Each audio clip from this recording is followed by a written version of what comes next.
बुद्धी देणे भगवंताचे. बुद्धीविन माणूस काहीचे. बुद्धी आपल्याला भगवंत देतो. आता आपण इकडे सगळे एकत्र आलोय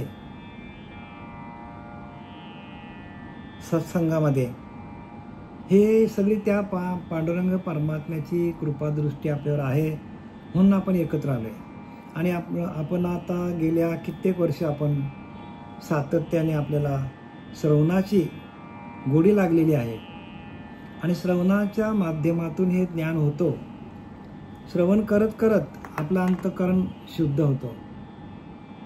अंतःकरणाची मलिनता जाण्यासाठी एकमेव साधन म्हणजे आपण जे ध्यान केलं त्या ध्यानाच्या माध्यमातून आलेले अनुभव.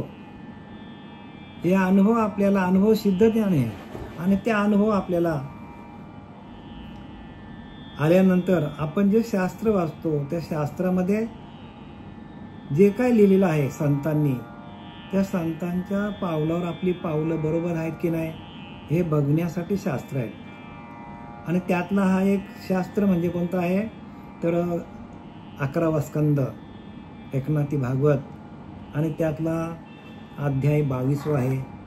आणि आता श्लोक क्रमांक 56 त्यातील ओवी क्रमांक आहे 53.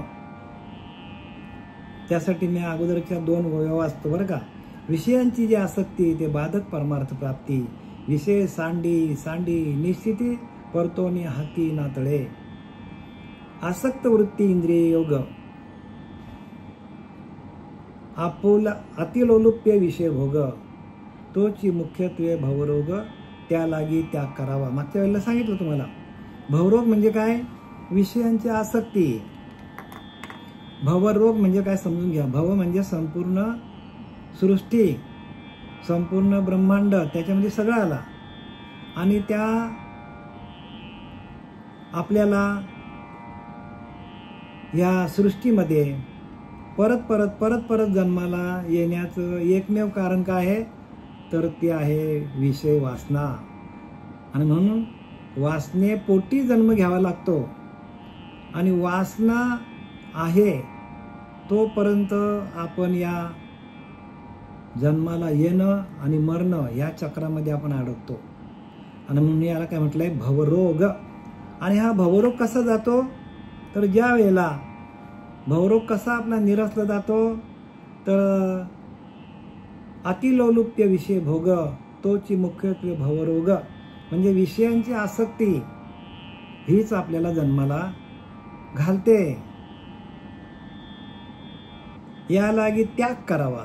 म्हणून प्रत्येक गोष्टीचा त्याग करायला सांगा. त्याग करायला पाहिजे. जोपर्यंत आपण त्याग करत नाही अशा लोकांचं बरंच याच्यामध्ये असे स्वतःचे काही समस्या आहेत आणि त्या समस्या त्यांच्या देहाच्या आहेत.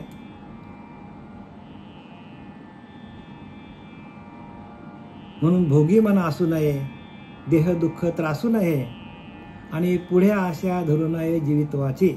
संत रामदासांनी लिहिलंय भोगी मन असू नये. भोग हाच काय करतो रोग लावतो माणसाला.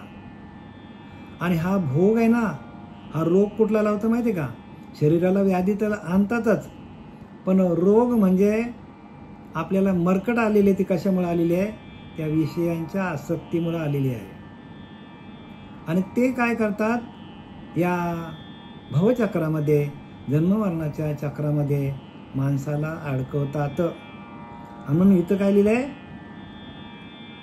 अतिलोलुप्य विषय भोग तोची मुख्यत्वे भवरोग.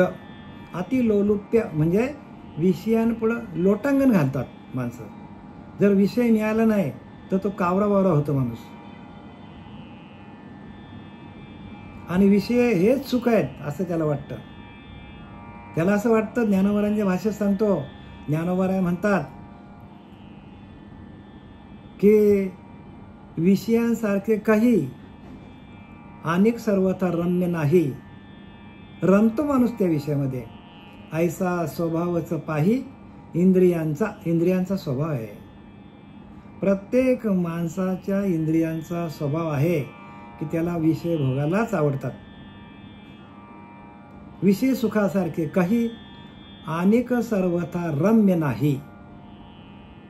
विषय सुख हेच माणसाला रमवतात आणि हेच विषय सुख हेच खरं वाटतं माणसाला. आणि प्रत्येकाच्या इंद्रियांचा तो स्वभाव झालेला आहे. स्वभाव समजतो ना, स्वभावताच प्रत्येक जीवाला विषय भोग आवडतात. मग ज्या वेळेला श्री गुरु भेटतात त्यावेळेला सांगतात की विषयांची आसक्ती अतिलोलुप्य विषय भोग तोची मुख्यत्वे भवरोग. अतिलोलुप्य म्हणजे अति तेथे माती. माणसाची माती करून टाकतात का, तर विषय अति भोग घेतो. म्हणून सबळ विषय त्यागणे शुद्ध कार्या करून घेणे. मग विषय घ्यायचे नाही का, विषयांचं सुख घ्यायचं, पण समर्थ पुढे सांगतात सबळ विषय त्यागणे, जास्तीचे विषय त्यागणे. आपण जर खूप जेवलो तर काय होईल आपली अवस्था.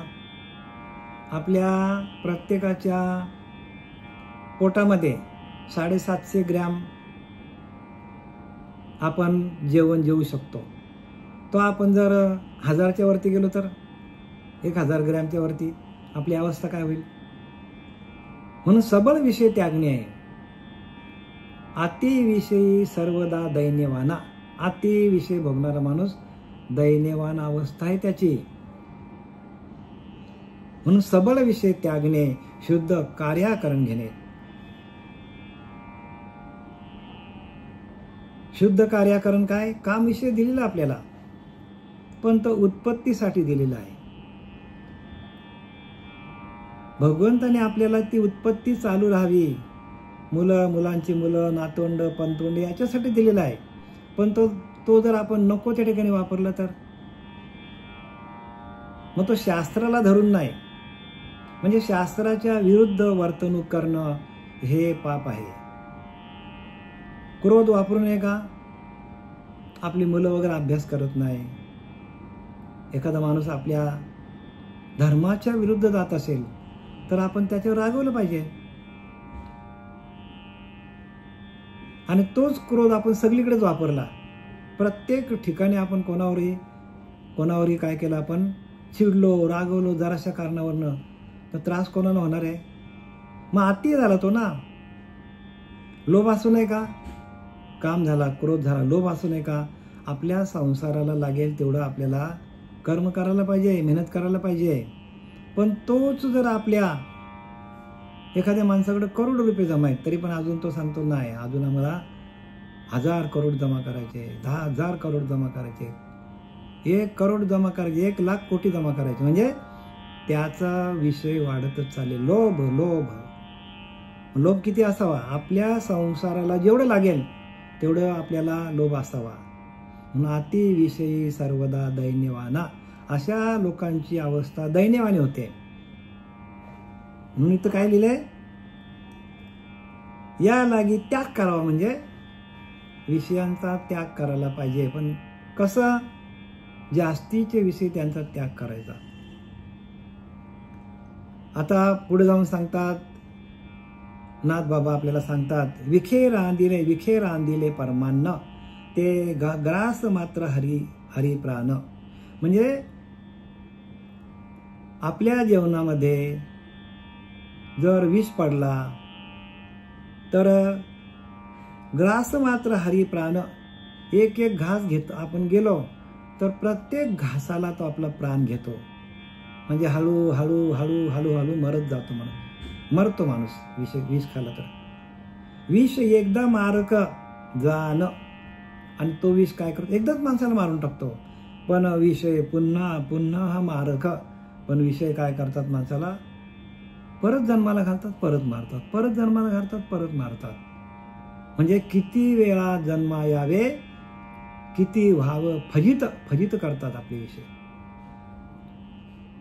एखाद्याने विष खाल्ला तर तो लगेच मरतो. पण इथं विषय जे आहेत ना ते परत जन्माला घालतो, परत मारतो. म्हणून विषयापेक्षा विषय कठीण आहेत. विषय सगळ्यात म्हणजे काय आहेत, विषय सगळ्यात विषयाचा परिपाडू विषासारखे आहेत हो.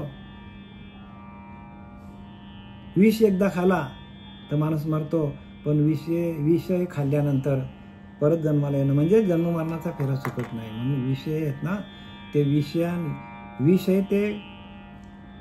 विषय ते विषापेक्षा काय आहेत तर विषापेक्षा मारक आहेत.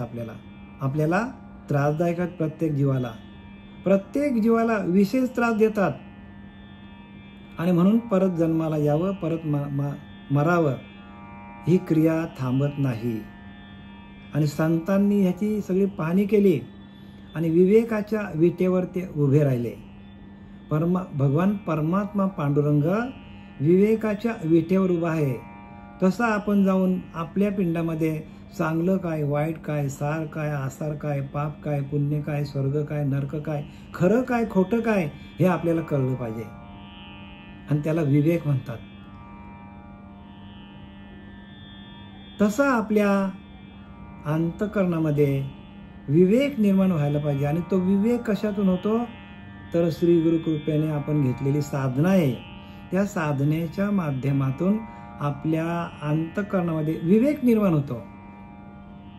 आणि त्या विवेकातून आपल्याला चांगलं काय कळतं, वाईट काय कळतं, सार काय, आसार काय हे सगळं कळतो. पण आपल्या पिंडामध्ये तो विवेक निर्माण होत नाही, तोपर्यंत आपली फजिती आहे.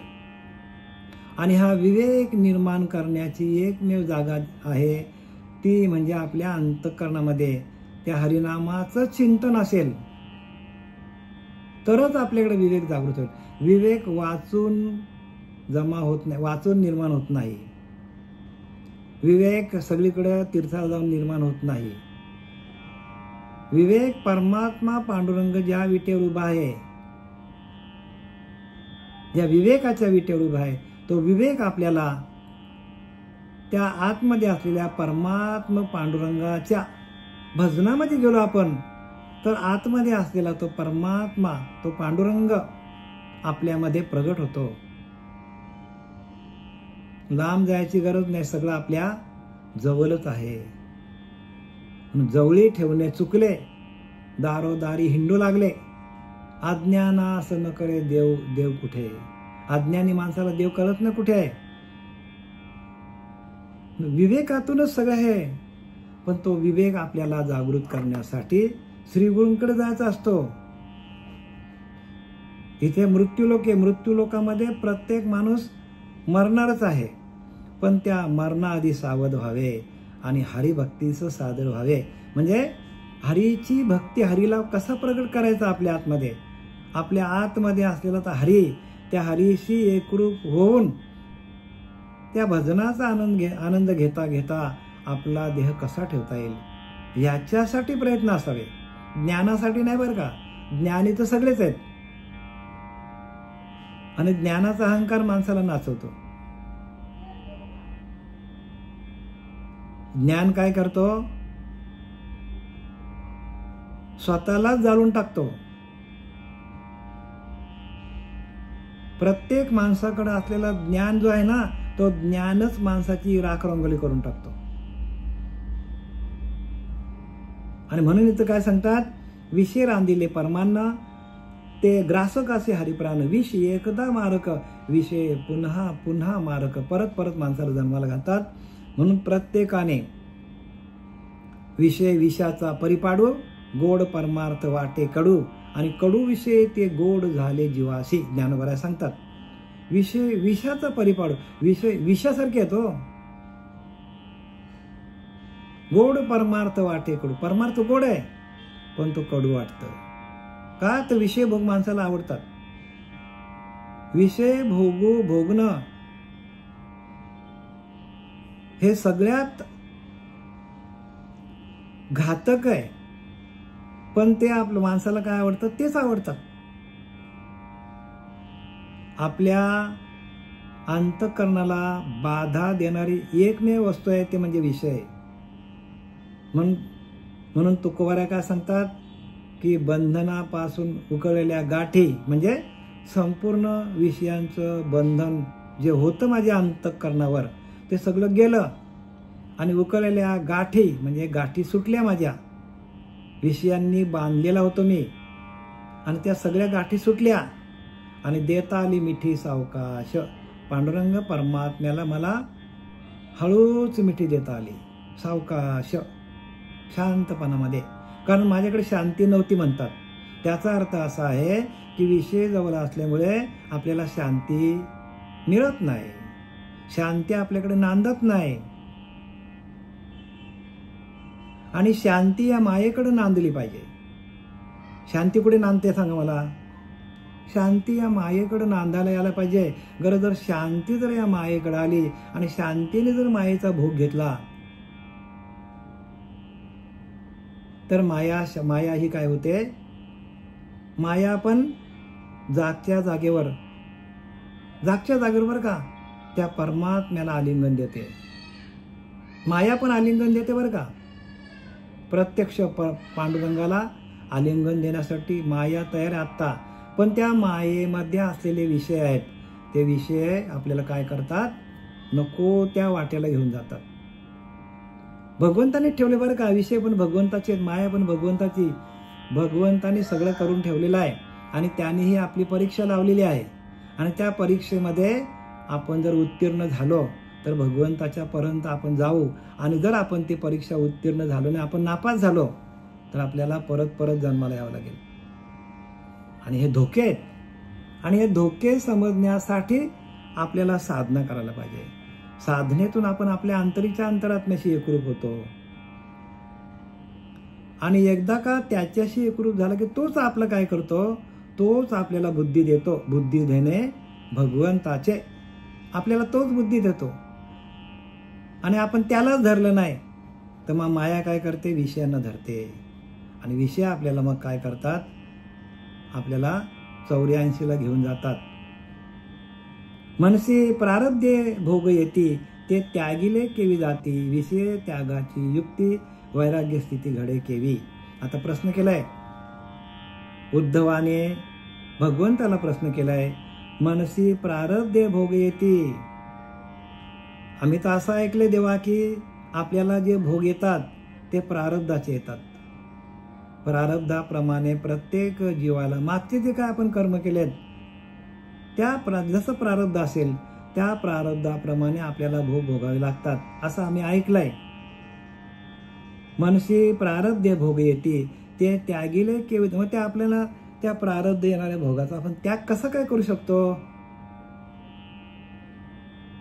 ज्या आपल्या वाट्याला प्रारब्धाप्रमाणे आपल्याला देह मिळालेला आहे, प्रारब्धाप्रमाणे आपलं घराणं मिळालेलं आहे, प्रारब्धाप्रमाणे आपल्याला गुरु मिळालेला आहे, प्रारब्धाप्रमाणे आपल्याला पत्नी मिळालेली आहे, प्रारब्धाप्रमाणे आपल्याला मुलं मिळालेली आहेत, सगळं प्रारब्ध योगाने. मग आता मला सांगा, त्यांचा प्रश्न असा आहे की ते त्यागिले केवी जाते. मग ते प्रारब्ध कसं काय त्याग होणार? विषय त्यागाची युक्ती, वैराग्य स्थिती घडे केवी. मग आपल्याला विषय त्याग कसं काय करता येईल आणि वैराग्य आपल्याला कसं काय मिळेल? प्रश्न चांगला केले बरं का, तुमच्या आमच्या माहितीसाठी. प्रत्येक जीवाला हे कळावं की काय आहे आपलं जीवन, काय आपण आपल्यालाच जाणत नाही. आपण कोण हा निश्चय बोललेला असे, आपण कोण आहोत आपल्यालाच माहित नाही. आणि जे आपल्याला मिळेल तिकडे आपण पळत सुटलोय. आणि संतांनी काय सांगितलंय? झाडू संतांचे मार्ग, आडराणी भरले जग, आम्ही वैकुंठवासी आलो याची कारणाशी. तुकोबारा सांगतात की नाही, आम्ही वैकुंठवासी, आम्ही वैकुंठातून इथं आलोय. कशासाठी आलोय? आलो याच कारणासाठी. कशासाठी आलोय? बोलिली ये ऋषी साच भाव वर्तावया.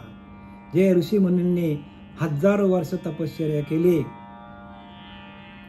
आणि त्यांनी आलेले अनुभव या ग्रंथांमध्ये सांगितलेला आहे, ते सांगण्यासाठी आम्ही आलो. झाडू संतांचे मार्ग, संतांनी जे काय लिहून ठेवलेलं आहे त्या संतांच्या मार्गावर जाऊन त्या मार्गावर आम्ही काय करू? झाडू मारू. झाडू मारायचंच काम चालले आता आहे. आडराणी भरले, सगळे लोक आड रस्त्याला गेलेत हो. संतांच्या मार्गावर एक पण नाही. आणि बाजारू लोकांनी ते बाजार मांडलाय. संतांच्या मार्गावर कोणीच नाही.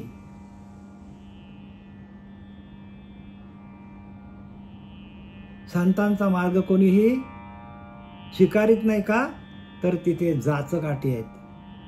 आपला रोग कसा बरा होईल हे बघत नाही कोणी.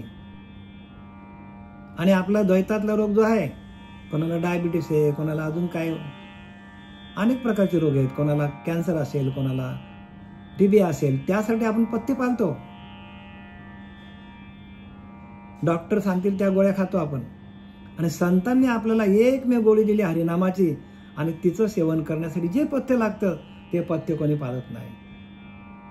पथ्य पाळल्या पाळल्या तुमच्याकडं सगळे रोग तुमचे दूर होतील. भवरोग तर दूर होईल, पण जे काय तुमचं प्रारब्ध आहे, संचित प्रारब्ध क्रियामान हे भक्ता नाही जाणं लिहून ठेवले बघा संतांनी. संचित कर्म, प्रारब्ध कर्म, क्रियामान कर्म हे भक्ता नाही जाण, भक्ताला नाहीच. बघा संतांनी काय लिहिलंय, संचित प्रारब्ध क्रियामान हे भक्ता नाही जाणं. जो भगवंताचा भक्त आहे ना, त्याला कुठलं संचित नाही, प्रारब्ध नाही, क्रियामान कुठलंच कर्म त्याला लागू. पण तो भगवंताचा भक्त कधी होईल, तर त्याचा अखंड चिंतन विठोबाचा असेल तर, एक क्षण पण त्याचा जात नसेल तर. मग आपल्याला हे प्रारब्ध आडवे काय येतात, तर आपल्याकडे हरिनाम नाही आपल्याकडं. आणि म्हणून संतांनी सांगितलंय की संतांनी सगळे लिहून ठेवले, पण आपण हजर नाही ना. आपल्याला आवडत नाही संत. का? आपल्याला जे काय लावून दिलंय, ज्यांनी ज्यांनी आपल्याला जे जे मार्ग दाखवले ते खरे वाटतात, पण संतांनी लिहिलं काय ते बघा ना. आणि ते संतांच्या मुखातूनच ऐकायचं बरं का. आयऱ्यागाऱ्याच्या मुखातून ऐकलं ते तुम्हाला कळणार नाही.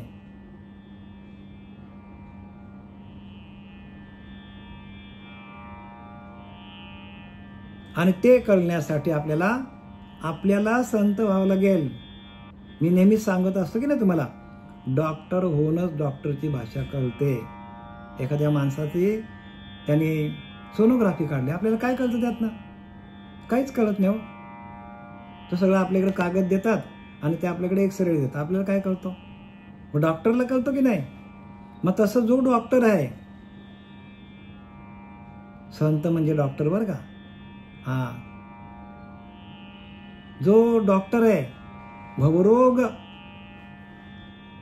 भवरोगातून बाहेर काढणारा तो डॉक्टर आहे ना, त्या संताला, अशा आपण डॉक्टरला आपण गेलं पाहिजे शरण आणि समजून घेतलं पाहिजे. भक्ती काय आहे, देव कोण, मी कोण हे कळलं पाहिजे. आपण कोण आणि देव कोण, आपण वेगळा आणि देव वेगळा, अशी कुठे भक्ती असतो का मला सांगा? देव वेगळा आणि मी वेगळा, द्वैत भाव आहे, दोन भाव आहेत. नाही ना, एकच आहे. आपणच देव आहोत, आपणच परब्रह्म आहोत. असा म्हणून देव भक्त एक रूप झाले, मुळी ते संचले जैसे तैसे. देव आणि भक्त एक रूप व्हायला पाहिजे. देव भक्त एक रूप झाले, भक्त देवासारखा होतो आणि देव भक्तामध्ये रममान होतो. देवाला भक्त आवडतो. असा कुठला माझा भक्त आहे की अखंड माझं नामस्मरण हृदयामध्ये चालू आहे, त्याच्या हृदयामध्ये भगवंत येऊन बसतो. हे संतांची शिकवणूक आहे. आणि ही शिकवण कोणीही सांगत नाही बरं का. ही शिकवण सांगण्यासाठी संत जन्माला येतात. आणि संत काय करतात? शांत करतात. संत काय करतात? सत चित आनंद. सत काय आहे? सत म्हणजे शाश्वत. चित आनंद म्हणजे आपल्याकडे असलेलं सच्चिदानंद स्वरूप आपल्याला दाखवतात. आपणच सच्चिदानंद स्वरूप आहोत. मग आपल्याला दुःख का वाटायला आपल्याला? तर आपण विषय भोगांच्या मागे लागलो. विषय सुख हे काही बोललेच नाही, परंतु काही केल्या मूर्ख न सेविता न सरे. ज्ञानोबा सांगतात, विषय सुखे बोलण्याची वस्तूच नाही, पण काही केल्या मूर्ख लोक आहेत ना, त्यांना त्यांचं सेवन केल्याशिवाय त्यांना जमतच नाही. काही केल्या मूर्ख न सेविता न सरे. आणि तिथे आपली गाडी अडकते. प्रत्येक माणसाची गाडी कुठे अडकतो? ते विषयाधीन झाला तिथे माणूस अडकतो. म्हणून इथं काय लिहिलंय की म्हणते प्रारब्ध भोगेती ते त्यागिले केवी जाती. विषय त्यागाची युक्ती वैराग्य स्थिती घडे केवी. विषय त्यागासाठी वैराग्य पाहिजे सांगितले. म्हणून ज्ञानोबाला सांगतात विषय काय सांगतात ज्ञानोबा आहे बघा की वैराग्य महापावके जालिले विषयांचे कटके. विषयांना वैराग्य तुमचा जो आहे तो विषयांना आग लावून टाकतो. वैराग्य तुम्ही वैराग्यामध्ये तापता तुम्ही. आणि एकदा का तुमचे शरीर तापलं अनेक प्रकारच्या संकटांनी मगच माणसाला वैराग्य येतो. मग साधी माणसं का घडत नाही? कारण त्यांना ताप नाही, संसाराची चिंता नाही, संसार दुःख नाही. त्यांच्याकडे त्रिविध तापे आधी भौतिक आध्यात्मिक आधी दैविक म्हणून त्रिविध तापे पोळला संसार दुःखे दुखावला तोच अधिकारी झाला परमार्थाशी. परमार्थ त्यालाच कळतो, सामान्य माणसाला नाही कळणार आहे. ज्यांनी चटके खालेत त्यांनाच कळेल. जोपर्यंत माणसाला चटका बसत नाही गेले की नाही. अहो संसार संसार जसा तवा चुल्यावरी आधी हाताला चटके तेव्हा मिळते भाकर.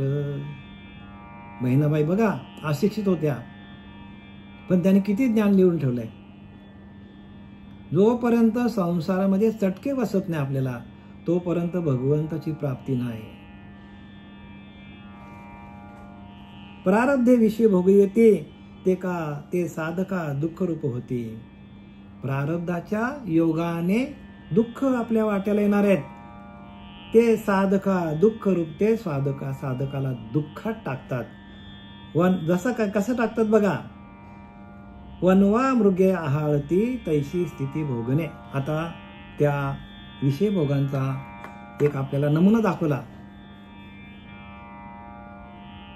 भगवंताने उद्धवाला नमुना सांगितला. नमुना की बघ एखाद्या जंगलाला आग लागली तर तिथे प्राणी काय करतात?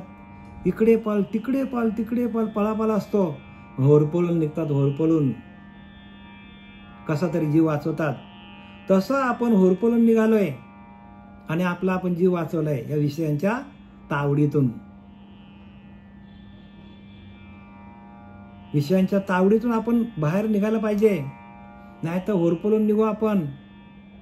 आणि मग होरपळून निघाल्यानंतर बघा कोणाचं डोकंच काम नाही करत, कोणाचा अर्धा हातच गेलेला आहे, अर्धांग झालेला आहे, तर कोणाचे डोळेच कमजोर झालेले आहेत. होरपळून निघाले विषयांचे. कोणाचं कानपूर लाईन गेली. का बरे असं होतं? तर विषयांचं अतिसेवन. सगळं येतो ते विषयांवर बरं का. मळ विक्षेप आवरण आपल्या अंतःकरणावर जे शत्रू येते. एक शत्रू कसे आहेत तर पाण्याविना बुडविती, आगीविना जाळीती, वाऱ्याविना उडविती. हे कोणाच्या आटोपतेने येते. मग हे फक्त कोणाला आटोपण्यात येतील, आटोक्यात येतील कोणाच्या? तर श्रीगुरूंनी दिलेल्या नामाच्या साधनेतून, म्हणजे श्रीगुरु कृपा. जोपर्यंत श्रीगुरु कृपा होत नाही तोपर्यंत तुम्ही करोड रुपये खर्च केले तरी हे ज्ञान मिळणार नाही, तरी आपले विषय थांबणार नाहीत. करोड रुपये बरं का, आयुष्याची पुंजी जरी आपण खर्च केली ना तरी आत्मज्ञान होणार नाही. आत्मज्ञानासाठी संतांकडे जावं लागेल. बाजारू लोकांकडे गेलो आपण तर आपल्याला लुटतील, आपल्याला नको त्या मार्गाला नेतील आणि शेवटीला अधोगतीला आपल्याला येथे कोणाचे बा काय गेले, ज्याचे त्याने अनहित केले आपण अनहित करतो. म्हणून संत संगतीने, संतांची संगती करा. काही नका करू, संत संग करा, संतांची संगत करा. संत सेवा हीची उत्तम देवा. सगळ्यात सेवा कोणाची चांगली? संत सेवा हेच उत्तम देवा. संतांची सेवा हीच सगळ्यात उत्तम सेवा आहे. तुम्हाला जगामध्ये एकच अशी गोष्ट आहे ती संतांची. काय लिहिले त्यांनी? ते ज्ञान पैगा भरवे, जरी मने आते आणावे, तरी संता या भजावे. ज्ञानोबा सांगतात 4थ्या अध्यायामध्ये, ते ज्ञान पैगा भरवे, जरी मने आते आणावे, तरी संता या भजा. संतांना भजा, संतांची सेवा करा. ते ज्ञानाचा पुरवठा आहे. संतच ज्ञानाचा कोठार भरलेला आहे त्यांच्याकडे, पुरवठा. पण ते तर सेवा हा दारवंटा. त्यांचा दारवंटा आपल्याला झिजवावा लागेल आणि संतांची सेवा करावी लागेल. तो स्वाधीन करी सुभटा ओळखोनी. अरे अर्जुना, संतांची सेवा स्वाधीन कर. ओळखू ना बरं का, कोणाला पण संत म्हणू नको, ओळखोनी.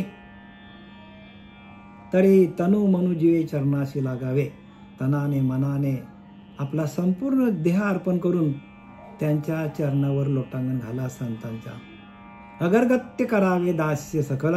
कुठल्याही प्रकारचा अहंकार न बाळगता त्यांची दास्य भक्ती करा. मग अपेक्षित जे आपले ते सांगतील पुसील. मग आपली जशी जशी आपली अपेक्षा असेल, जसं जसं आपल्या अंतःकरणामध्ये भाव होईल त्या भावाप्रमाणे आपल्याला उत्तरं मिळतील. पण तुम्ही संतांच्या वाक्यावर आरूढ पाहिजे. संत जे सांगतील ती पूर्व दिशा. आपल्या मते चिखल उगा कालवू नको रे, आणि हरिभजनाविना काळ घालवू नको रे. संत फक्त हरिभजन करायला सांगतात, ते ज्ञान देत नाही तुम्हाला. तुमच्या आतमध्ये असलेल्या परमात्म्याशी एकरूप करून देतात आणि तुमच्या आतमध्ये असलेल्या परमात्म्याशी हितगुज करायला लावतात. हितगुज बरं का, हिताच्या गोष्टी. तुम्ही तुमच्याच देवाशी बोला.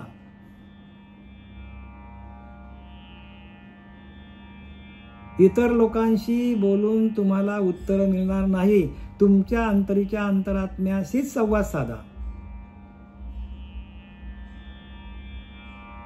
मन गुरु आणि शिष्य करे आपलेच दास्य. मनच आपला गुरु आहे आणि मनच आपला शिष्य आहे. करे आपलेच दास्य. आपली आपणच दास्य भक्ती करायची. पण त्यासाठी श्री गुरुला शरण जावं लागेल. मग श्री गुरु नायके पूर्ण कृपा करतात आपल्यावर. वनवा मृग्या आहारती तैशी स्थिती भोगणे. म्हणजे आपल्याला विषयांनी काय होतो, वनवा लागतो. जसं वनवा लागल्यावर सगळे प्राणी होरपळून निघतात, तसं आपण होरपळून निघलो तरच पुढं ज्ञान होणार आहे. होरपळून बरं का, म्हणजे मरता मरता वाचलो अशी हालत झाली प्रत्येकाची. ज्या जीवाची तोच जीव सद्गुरूला शरण जातो. अन्यथा कोणताही जीव, कोणताही माणूस सद्गुरूला शरण जात नाही. मग आता पुढे काय लिहिलंय? व्याघ्रमुखी सापडे गाय, तैसा भोगी चरपडीत जाय. जसं काय एखाद्या वाघाच्या जबड्यामध्ये एखादी गाय सापडली. आपण बघतो बघा टीव्हीला आपण बघतो ना, त्या वाघाच्या जबड्यामध्ये एखादी हरिण सापडली, एखादी म्हैस सापडली, दिसतं आपल्याला डिस्कवरी चॅनलवर. मग तिथे हालत कशी खराब होतं बघितली का? हां, तिथं तसं लिहिलंय. काय लिहिलंय? व्याघ्रमुखे सापडे गाय, तैसा भोगी चडपडीत. तसं आपली अवस्था होतो. एकदा का माणूस विषयामध्ये अडकला तर वाघाच्या तोंडातून, जबड्यातून, त्या मगरीच्या मिठीतून जसा माणूस सुटत नाही, तशी विषयांची मिठी मगर मिठी आहे. एकदा का मगरीने मिठी मारली तर ती तुम्हाला घेऊनच जाईल. तसे हे विषय मगर मिठी सारखे आहेत.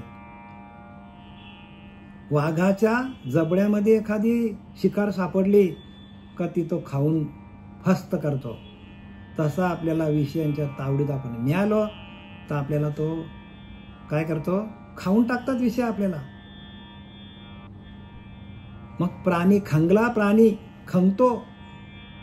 खंगला प्राणी, समर्थाने शब्द वापरले. खंगला म्हणजे जी काय पुण्याई घेऊन आलो होतो, जी काय पुण्याई घेऊन आला होता ती पुण्याई सगळी संपवली. खंगला प्राणी. जेवढी शक्ती होती तेवढी शक्ती त्याने काय केली? विषयांमध्ये वापरली. तेवढीच शक्ती, तेवढीच ऊर्जा तेवढंच ब्रह्मचर्य त्यांनी भगवंत प्राप्तीसाठी वापरला असता तर तो देव झाला असता. म्हणून तुकोबारांनी वापरले. तुकोबारा काय बोलले? देव पाहावयाशी गेलो आणि देवच होऊन ठेलो. तसं तुम्ही आम्ही देव शोधाची वस्तू नाही, देव होण्याची वस्तू आहे. प्रत्येक जीवाला देव होण्याचा अधिकार आहे. देव शोधायला जाऊच नका. देव शोधणं, देवाचा शोध घेऊच नका, कारण तो तुम्हीच आहात, तुम्हीच देव आहात.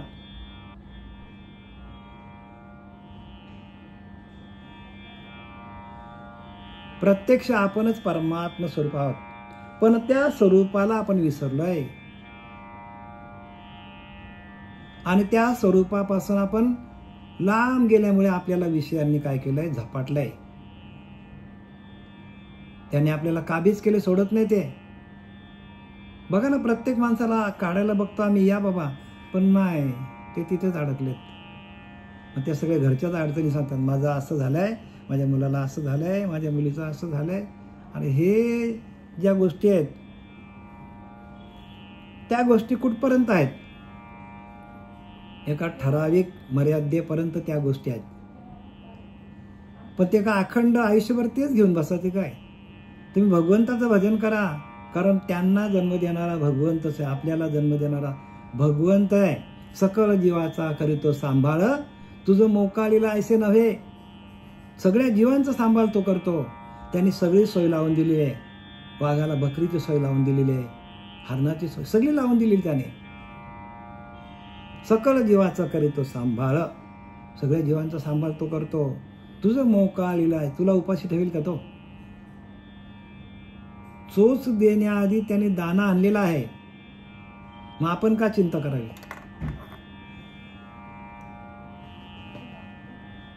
व्याघ्र सापडे गाय, तैसा भोगी चडपडीत जाय. ऐसेनी अनुतापे पाहे, वैराग्य होय अनिवार्य. आणि असा आपल्याला अनुताप व्हायला पाहिजे, तेव्हा आपल्याला वैराग्य आपल्या अंतःकरणामध्ये वैराग्य निर्माण होईल. तरी विरक्ती वाचून काही या ज्ञानास तगणेच नाही. ज्ञानवराय सांगतात, तरी विरक्ती वाचून काही. वैराग्य नसेल तर ज्ञान टिकणारच नाही. हो, कितीतरी लोकांच्या कितीतरी संख्येने परमार्थ बाजारात चाललेला आहे. मग टिकतो का? त्यांच्याकडे चपला घातली की लगेच निघून जातं. का जातं? वैराग्य नाही, विरक्ती नाही. विरक्ती वाचून काही ज्ञानास तगणेच नाही. हे विचारून ठाई ठेविले देवे. भगवंताने आधीच सांगितलंय की ज्याच्याकडे विरक्ती नसेल त्याला परमार्थ जमणार नाही. ज्याच्याकडे वैराग्य नसेल त्याला परमार्थ प्राप्त होणार नाही. तरी विरक्ती वाचून काही या ज्ञानास तगणेच नाही. ज्ञान आला गेला गेला, आला गेला गेला. का? वैराग्य नाही, विरक्ती नाही. विषयांची आसक्ती अजून पिंडामध्ये आहे. म्हणून काय करायला पाहिजे की सर्व भावे लोभे आवडे, धन आम्हा नारायण तैशा परी. एखादा लोभी माणूस आहे, तो काय करतो? त्याचा लोभावरच जास्त त्याचं चित्त असतो. तसं एखादा माणूस काय केलाय की धनाची बॅग घेऊन चाललाय होडीमध्ये, आणि ती होडी बुडाला आली तर पहिला तो काय करतो? त्या धनाच्या पेटीला मिठी मारून बसतो. सर्व भावे लोभे आवडे धन आम्हा नारायण तैशा परी. तसं आपल्याला नारायण वाटलं पाहिजे. नारायणाला मिठी आपल्याला मारता यायला पाहिजे. नारायणाला आपण धरता यायला पाहिजे. त्या लोभ्याचा काय दृष्टांत दिला? तो मरायलाच त्या चालले तरी तो काय करतो? त्या पेटीमध्ये असलेलं धन पकडून बसलाय. तसं आपल्याला वाटलं पाहिजे. आम्हा नारायण तैशा परी. आपल्याला तेवढे आपल्या अंतःकरणामध्ये भगवंताविषयी भाव असला पाहिजे, तरच आपल्याला विषय काय करतील? विषय आपल्यापासून वेगळे होतील. नाहीतर आपण विषयासक्ती आपली वाढतच जाते. प्रत्येक माणसाचं हे बरं का, एक कोणाचं एकट्याचं नाही. वैराग्य झाली या धडपुडे, सद्गुरु कृपा हाता चढे. त्याने गुरुकृपा उजीवडे, संसार उडे द्वंद्वेशी. आता इथं वैराग्य झाली या धडपुडे. एकदा का माणसाला वैराग्य आला म्हणजे विषय विरक्ती आली तर माणसाची धडपड चालू होते, सद्गुरु कृपा होता चढे आणि त्या विषयांचं त्यांनी फटके सोचले किंवा विषयांची त्यांनी झळ मिळाली त्याला, तर वैराग्य झाली, धडपुढे सद्गुरु कृपा हाता चढे. सद्गुरु कृपा जी आहे ती कृपा पण काय करते,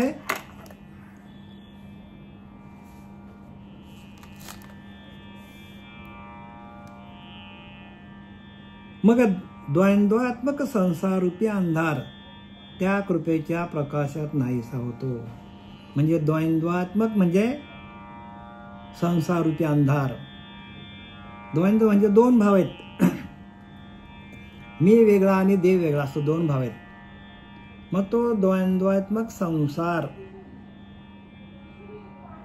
म्हणजे दोन भाव आपल्याकडे, मी वेगळा आणि देव वेगळा हा भाव आहे, तो भावच माणसाचा निघून जातो. आणि अनेक प्रकारचे प्रसंग आल्यानंतर, सद्गुरूला शरण गेल्यानंतर सद्गुरू डोक्यावर हात ठेवतात आणि काय दाखवतात की तूच आहे तुझ्या जीवनाचा शिल्पकार. म्हणजे काय की अरे बाबा तूच परब्रह्म आहेस, आपणच परब्रह्म आहोत. पण आपल्याला विषय सुटत नाही, विषयांनी आपल्याला गुरफटून ठेवलेला आहे, म्हणून हे सगळे भोग आपल्या वाट्याला येतात. आणि काय करतात त्या ह्याच्यामध्ये म्हणजे कशामध्ये द्वैत भाव काढतात. द्वैताच्या पायी शाखा तोडिल्या.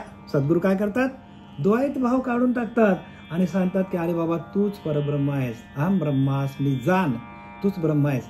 बघा ही उपाय आहे सगळा, आणि हा उपाय जागच्या जागेवर जमलं पाहिजे सांगायला, तरच ह्या ग्रंथामध्ये मजा आहे. आणि जर आपण त्या नामाला सोडलं, त्या नामाच्या भावाच्या व्यतिरिक्त आपण जर काय बोललो, एक स्वरूपाच्या ठिकाणी राहूनच हे सांगायला पाहिजे. तर स्वरूपाला आपण सोडलं आणि आपण निरूपण केलं तर लोकांना ते आवडेल का? कारण लोक विषयाधीन आहेत. आणि हा ग्रंथ वाचायला लोकांना का आवडत नाही? ते सगळे विषयाधीन आहेत. आणि विषय जोपर्यंत आहेत तोपर्यंत ह्या ग्रंथाचा अर्थ कळणार नाही, कारण आपलं अंतःकरण मलिन आहे. ते मलिनता घालवण्यासाठी आपल्याला श्रीगुरू काय करतात, ध्यानाला बसवतात. आणि ध्यानाला बसून आपलं काय करतात, मळ विक्षेप आवरण, रजोगुण तमगुण सत्वगुण, काम क्रोध लोभ मद मत्सर दंभ संशय चिंता याच्यापासून बाजूला करतात आणि आपल्या शुद्ध परमात्म स्वरूपाशी, आपल्याच आत्मस्वरूपाशी आपल्याला एकरूप करतात. आणि मग आपल्याला आनंद प्राप्त होतो. परमात्मा कसा आहे, शांती रूपाने, आनंद रूपाने. मग आपल्याला आनंद का मिळत नाही? तर आपल्याकडे बसलेले आहेत ना, ते आपल्याकडे विषय बसलेले आहेत. मग त्यांना घालवण्याचं एकमेव शस्त्र आपल्याकडे पाहिजे. आणि ते शस्त्र काय आहे, तर नाम आहे. आणि ते शस्त्र कोणाकडे नाही आहेत, म्हणून विषय माणसाला त्रास देतात. आणि ते शस्त्र जर आपण घेऊन बसलो तर विषय कुठल्या कुठे पळतात. आणि तो शस्त्र, त्या शस्त्राला नाम म्हणतात. प्रत्यक्ष शस्त्र नाही बरं का. नाम हे काय आहे, नाम हे शस्त्र आहे. जे त्या नामाने काय होतो, यमकुल गोत्र वर्गीयले, म्हणजे आपल्या संपूर्ण कुळाचा उद्धार होतो. ज्ञानदेव म्हणे हरिनामाचे शस्त्र जेने यमकुल गोत्र वर्गीयले, हरिनामाचे शस्त्र आहे ते.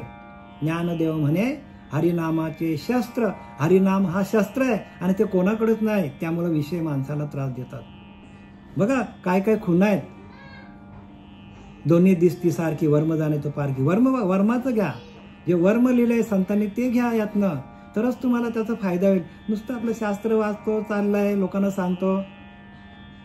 आपणच आधी विषयाधीन आहोत, तर आपण लोकांना कसं काय ज्ञान सांगणार? आपणच शुद्ध झालो नाही तर लोकांना कसं काय शुद्धतेकडे घेऊन जाणार आपण? म्हणून ज्ञानदेव म्हणे हरिनामाचे शस्त्र देणे यमकुलगोत्र वर्जीयले, म्हणजे यमांच्या त्या विळख्यातून संपूर्ण घराण्याचा उद्धार करतात बरं का.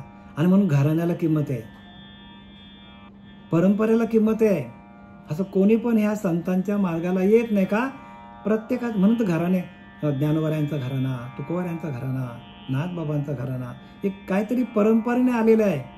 यमकुलगोत्र वर्गीयले म्हणजे त्या यमाला पण धाक पडतो. आणि म्हणून अशा शुद्ध परंपरेमध्ये ज्या ठिकाणी नामाचा जयघोष चाललेला असतो, अशा ठिकाणी आपल्याला जन्म मिळावा असा वाटत असेल आणि आपल्याला संपूर्ण जन्माला येणं मरणं ह्या चक्रातून बाहेर निघायचं असेल, तर जी परंपरा आहे, जी नाथबाबांची परंपरा, जी ज्ञानोबारांची परंपरा आहे, जी तुकोबारांची परंपरा आहे, अशा परंपरेच्या पंथामध्ये या की ज्याला परंपरा आहे. आणि जिथं परंपरा नाही तिथं आपण काय करणार, तिथं काहीच बोलू शकत नाही. झालेली सेवा आपले सच्चिदानंद सद्गुरू पांडुरंग देवेकर बाबा, सच्चिदानंद सद्गुरू श्रीपाद बाबा, सच्चिदानंद सद्गुरू रामदास बाबा, सच्चिदानंद सद्गुरू नारायण बाबा यांच्या चरणी समर्पित करत आहे.